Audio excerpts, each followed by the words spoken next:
Plusieurs pays d'Europe touchés par une vague de pollution de l'air sans précédent. Ce sera notre fait du jour ce vendredi.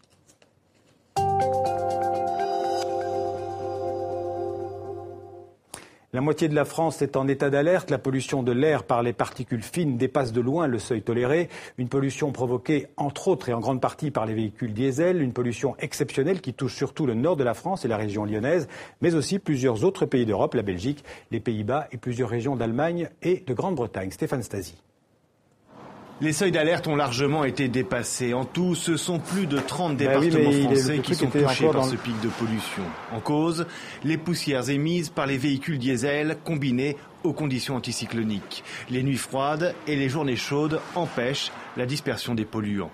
Alors à Paris, les moyens ont été mis en place avec notamment la gratuité des transports en commun et la mise à disposition des services de vélos et de voitures électriques. Vous pensez que c'est une bonne chose ? Ah bah oui, c'est une très bonne chose. Oui, au moins ça permet aux gens de ne pas prendre leur véhicule et tout. Je trouve ça très bien. Autre mesure, la réduction de la vitesse sur les axes routiers. Mesure similaire d'ailleurs en Belgique sur les routes de Wallonie, car le pays est également touché par cette pollution. À partir du moment où la cellule de crise, Céline, qui mesure les particules fines dans l'atmosphère, nous préalerte et puis nous alerte que nous passons en seuil 1, c'est-à-dire 70 microgrammes de particules fines dans l'atmosphère, à partir de ce moment-là, sur le réseau du groupe Tech, l'accès au bus est gratuit.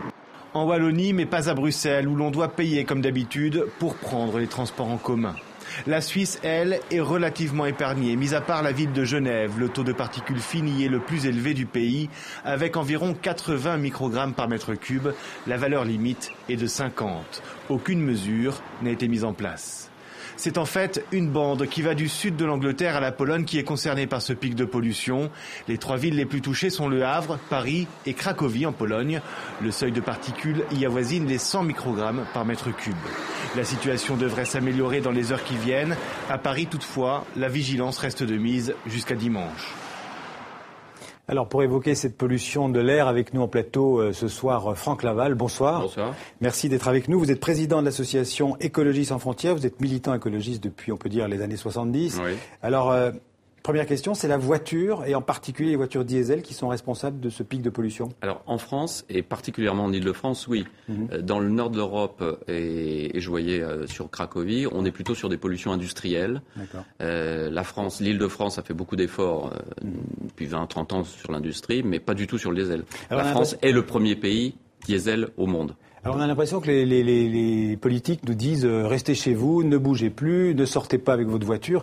Et on a l'impression que les mesures annoncées, ce qu'on demande aux citoyens est très très limité par rapport à la gravité de la situation, non? Oui, c'est surtout, d'abord, ce sont des mesures qui ont été prises au bout de 8 jours, et ce sont des mesures quand même assez inefficaces, parce que de toute façon, les gens ont des passes Navigo, les gens ont des forfaits, si vous voulez. Donc la gratuité des transports, ça touche 5 ou 6% de la population. Donc c'est pas énorme. C'est toujours ça, mais c'est pas énorme.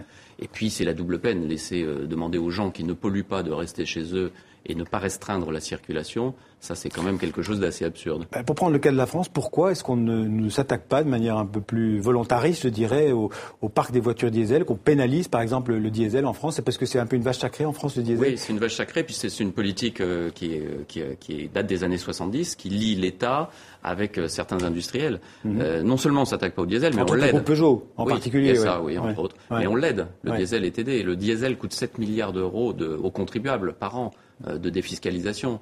Le diesel coûte 1,7 milliard à la sécurité sociale. Le diesel coûte très cher aux contribuables. Je pense qu'avec tout cet argent, on aurait peut-être moyen d'améliorer le parc. Qu'est-ce qui a déjà été fait par les pouvoirs publics pour lutter contre ce type de pollution en particules fines?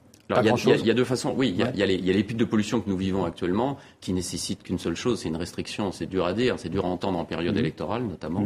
Une restriction de circulation. Il y a un moment, il va falloir réduire la circulation dans les pics de pollution.